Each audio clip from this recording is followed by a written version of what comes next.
Hello, my name's Jessica Abaza, and I'm here to talk to you about Module 2 and to show you what I've been working on.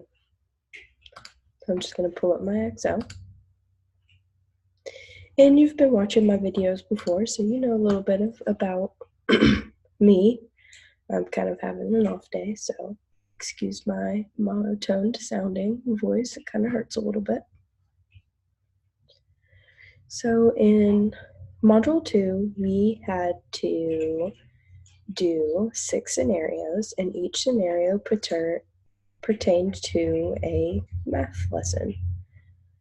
For scenario 1, we did the half-life of medications. Of course, we got our beautiful tables and our beautiful graphs, and we, as always, have a little report at the end.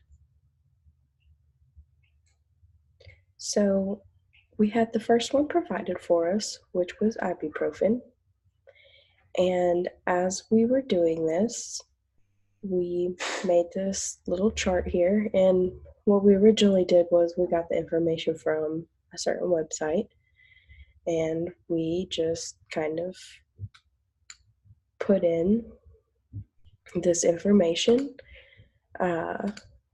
We changed numbers into fractions, we turned them into percentages, and then we started plugging in for math. Here you could see where our formulas, and this exp you see up here is this formula right here in our table, our graph.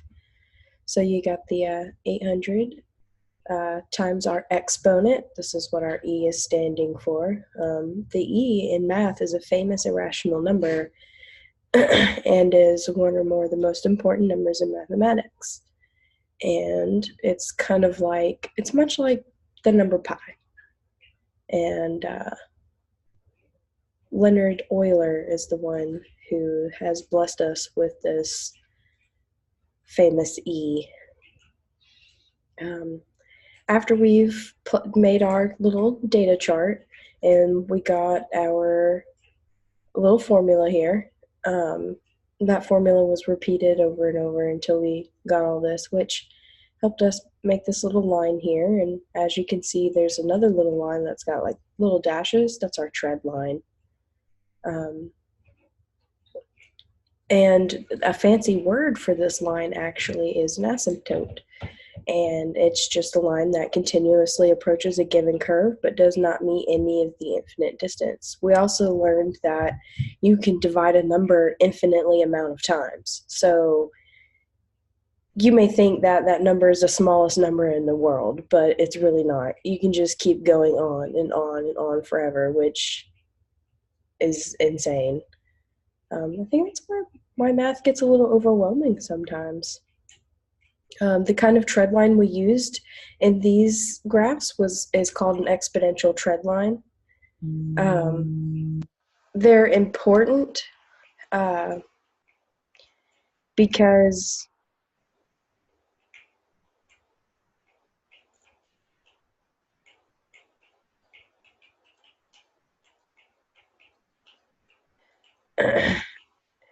a trend line is a line superimposed on a chart revealing the overall direction of the data. Google Charts can automatically generate trend lines or scatter charts, bar charts, column charts, line charts. Google Charts supports 3 types. Okay, that wasn't important. I'm sorry, I kind of ranted. I was looking at my notes a little bit. Anyway, so in order to get some practice in, we were to choose 3 other drugs, and I chose drugs that were popular, or drugs that we use in my house at least. We have Tylenol. My child takes Tylenol, and it's important to know when this medicine is running out of her system, so I make sure I don't accidentally overdose her. The next thing was Benadryl, and I found this interesting because I realized what might be a good normal dose for me might not be the same normal dose my husband would use, since he's a bigger and taller man than I am. Same way with my daughter, she's much smaller. I found it interesting just looking up the actual names of these. Diphenhydramine, I don't know. That's just a word for Benadryl. Acetaminophen, I think that everyone knows that one. And then my last one I chose was Pepto-Bismol. We usually have a lot of upset stomachs around here, so we take this probably more often than anything else. And that's salicylic acid. And again, we just filled out all of our information, used fractions to make percents. For each hour here is the half-life of our medicine. So here at 0 hours, we start with our full dose. And then down here where it's almost to 2 hours, we've got a half dose in our system. Down here to almost 4 hours, we've got a half of the half last dose that was in our system. And it just, as you see, it gradually gets smaller until at almost 20 hours, we have basically nothing left in our system. Although we do take this, I don't know, 2 to 4, 6 hours. It just really depends on how much you're really hurting. More things that are important is, acetaminophen and this other one, diphenhydramine.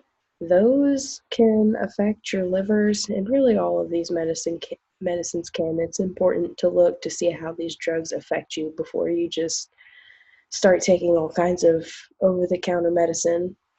Our next scenario 2, is kind of who's telling the truth, gathering data to identify bias and false reports, and by what sources we trust. So anytime you're looking at a graph, it's important to know where your sources come from. In these graphs, we actually were looking at FDA and all those kinds of websites to actually figure out, here's the link that we went to, fda.gov. Most websites like this we can kind of trust, right? We should be able to trust our government. Well, should. Most of these graphs are example of correlation. It's not to be confused with causation. Correlation is when we're taking something and we're kind of correlating the information with other information to kind of make them look like they're involved, and that's how people use graphs like this to be like, oh, kind of decept you a little bit. Just because these have corn and soy, oh, it could have caused autism because there was more glyphosate added to our products than just things like this.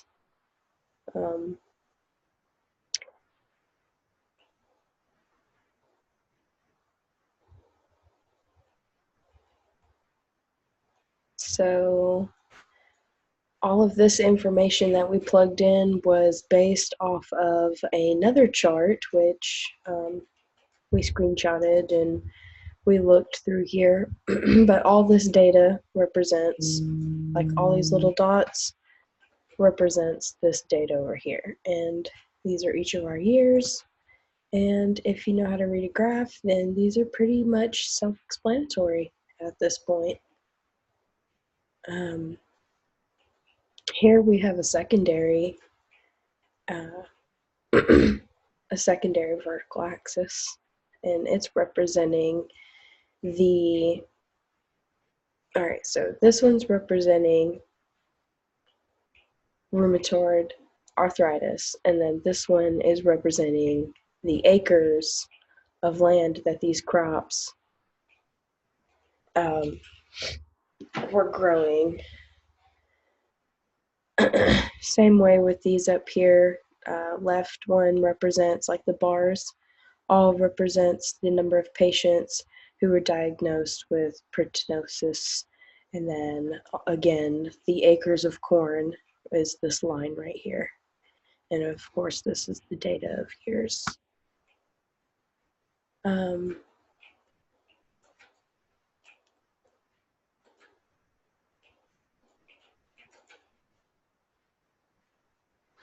Next, moving on to scenario 3, we made a huge collection of graphs on this page, mostly bar graphs. This is kind of just exploring some statistics on death.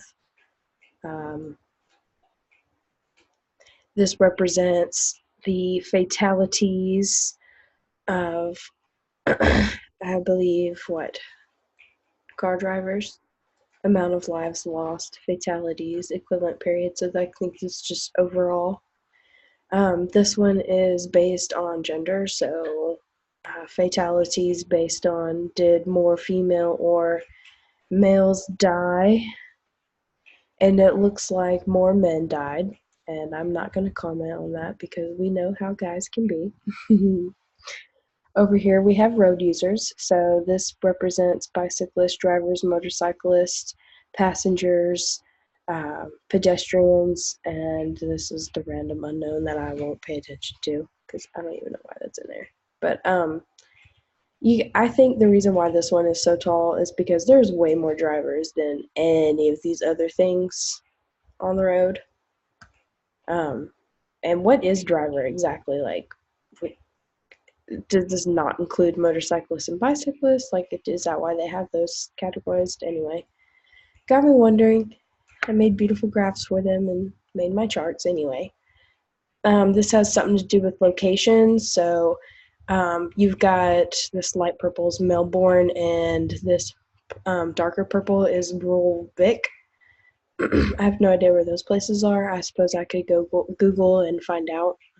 I was a little late and overwhelmed by this module, so I didn't really go in as much depth as I usually do. Here we have fatalities based on age, and down here is our ages, and it looks like we are starting to climb into more deaths on average the older we get, which I guess kind of makes sense. I mean, we kind of like jumped to a little spurt here because I don't know, like I guess 2019 was just a really bad year because look, these deaths stay consistent, and that's like where the most are happening. But we don't really have that much data for 2019, so I guess that's why they look so absurd right now. And here we have the level of urbanization. And I guess this is just who's died in provincial cities, rural roads, small towns, urban. So Melbourne's urban. Well, that's good to know, I guess. Again, more beautiful tables for these beautiful charts. Like I said earlier, there's not really, like, I was curious about this. It seemed like 2019 is a bad year, but we're only on the third month of 2019, guys. So far, it appears like we're not learning anything, but we're not done. We could start learning towards the end of the year. You never know. Then we made this chart, which I didn't actually name, and I apologize for that. But let's see. This is supposed to be a blood alcohol content chart.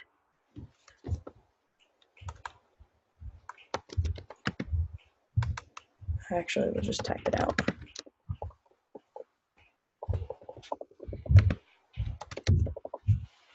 All right. So in here, we've got the amount of alcohol.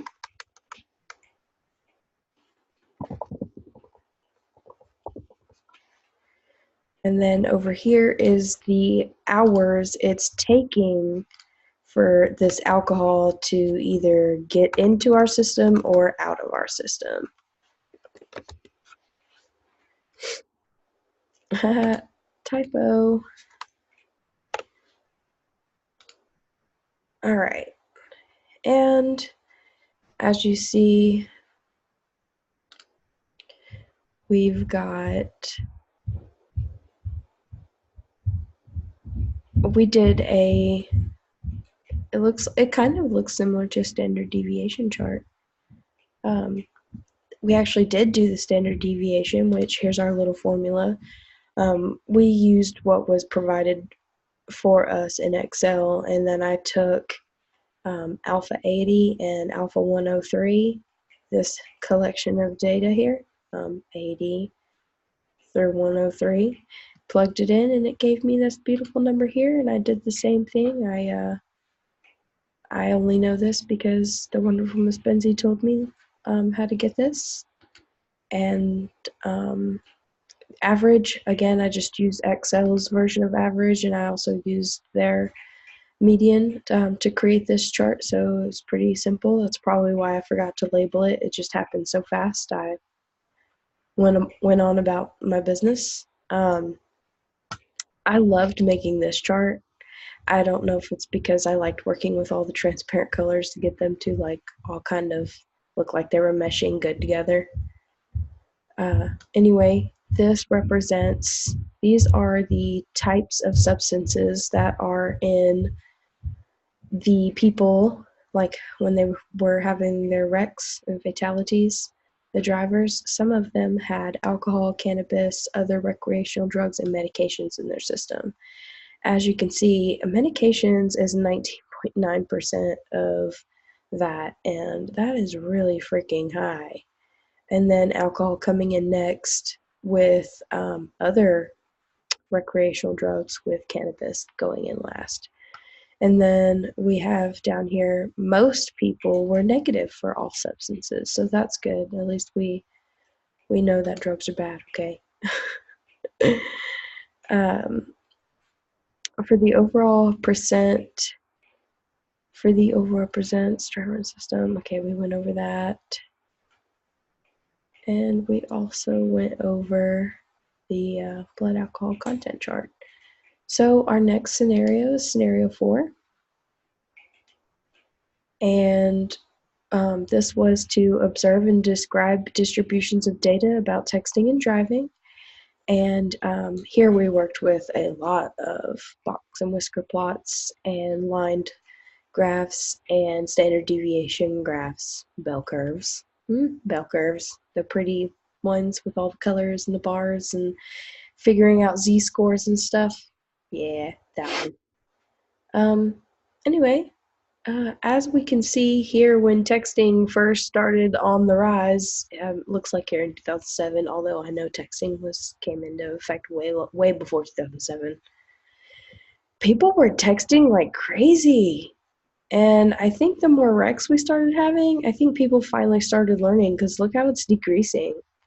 Like, that's pretty good. And what's really astonishing is, of course, we have the young people in the highest, but I'm surprised 70-year-olds are even on the map. Like, I've never seen a 70-year-old person text. Anyway, we did it all by age groups. Here we have a line graph, we have a box and whisker plot, and then we have the bell curve. And we did this for each age.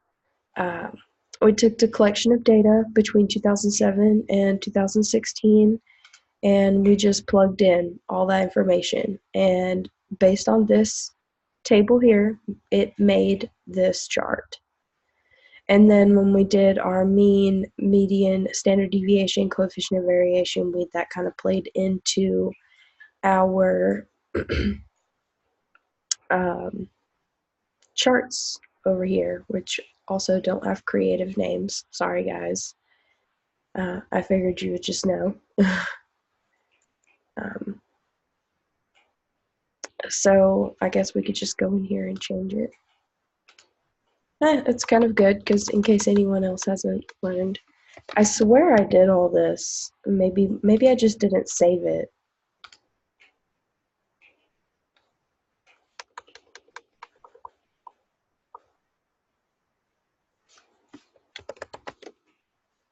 Okay, and this is going to be the same throughout all of my graphs. This side shows the percentage of ages 16 to 24 texting and driving throughout the years. They did start learning. Here the standard deviation is thick. I don't really know how to read this graph. other than it stayed between, let's see, 5.5% to 8% of 16 to 24-year-olds texting and driving. And the standard deviation here, 6.5 is our median, and it just kind of goes on from there. It works the same way with our ages, 25 to 69, and they have less. See here, it's almost 4% to 5.5% of us in this age group. And then 70-year-old, well, it's kind of like all over the place. I don't know, they may have not decided what they're doing with texting yet, but they're getting there. um,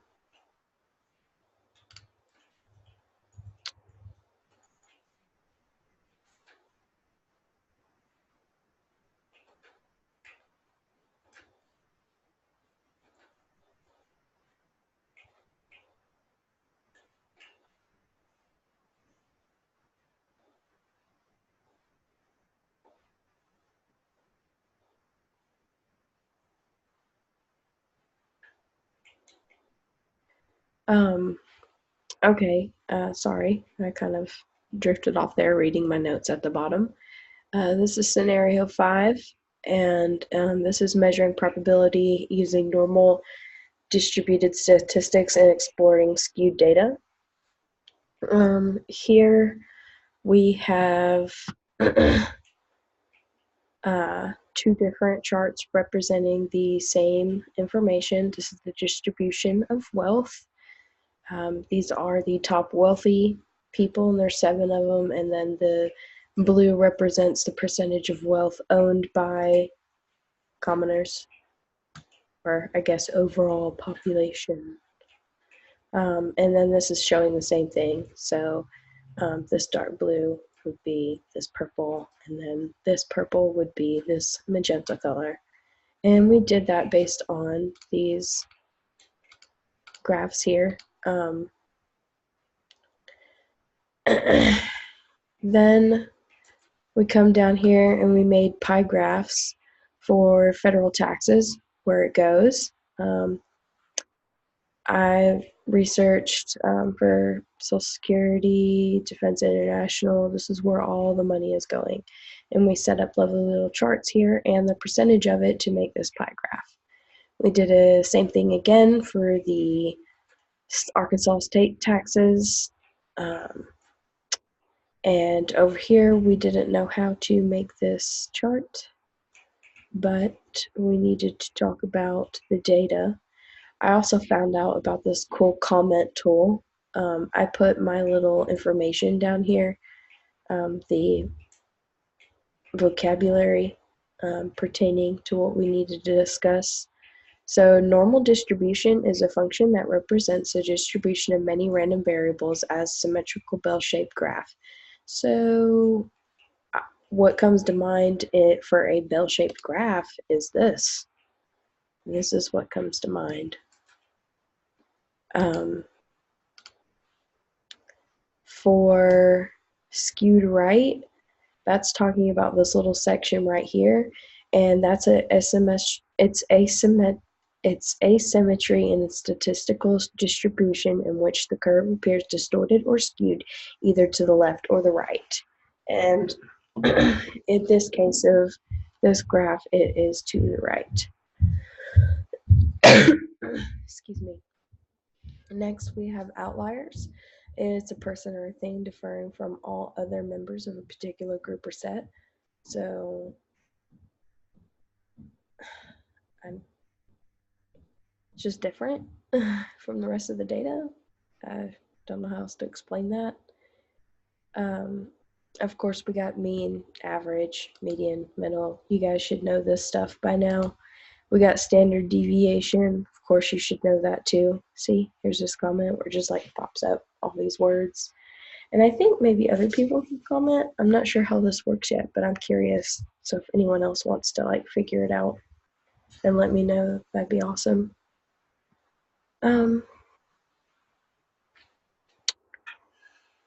And our last scenario was taxes. And this is what I did. Was filing taxes.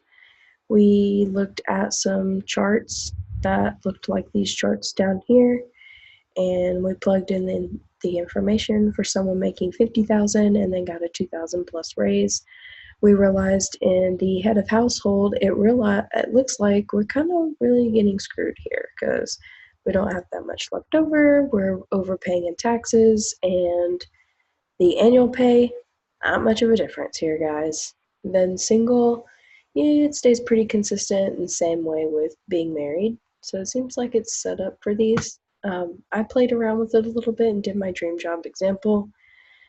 Here is the base pay of those, and I did the tax bracket, and of course I went on Arkansas income because that's what was readily accessible to me. And it stayed pretty consistent here. Um, I don't think I'll be denying a raise if I were to get that kind of raise. Because look here, you can see I have way more leftover money. I'm only paying a little bit more extra taxes in my annual pay. There is a pretty good increase right here. And if you want, we can look over these little charts here that kind of um, tells us just the different tax rates in which bracket you're in, and based on what bracket you're in is how much your base pay is, and then what percentage you pay off of whatever's left. And that's pretty much it. Well, all right, I'm gonna quit goofing up my screen. I hope you guys learned a little bit off of this video. Sorry about it being kind of blah. Anyway, I hope you guys have a great weekend, and thank you for listening.